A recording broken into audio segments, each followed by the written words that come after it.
And I was like, yeah. You know, I got to work. I got guns inside the apartment. Dang.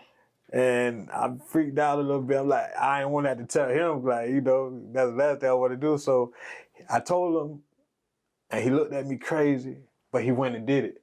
Because he needed me at this time. Okay. Because he couldn't work. Nobody would want to work with him because he was an asshole. So nobody wanted to really work with him. So he did it.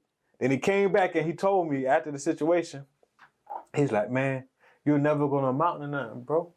He said, all you're going to do be a street thug. He said, you're going to be picking up garbage. And I looked at him like, ain't no way you just told me that, bro. Even though, like, it's kind of, it could be true if I keep heading down the wrong road. Still, why you tell me that, bro? Like, so when he told me that, it put motivation on me to, you know, I was like, all right. And I looked at him, I was like, you know what? I'm going to be better than you.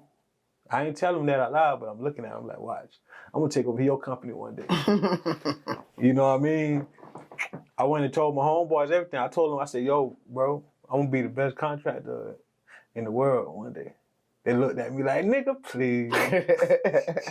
Nigga, what you gonna do, man? You Jay Smoke, you know what I'm saying? That's the old me, but anyway.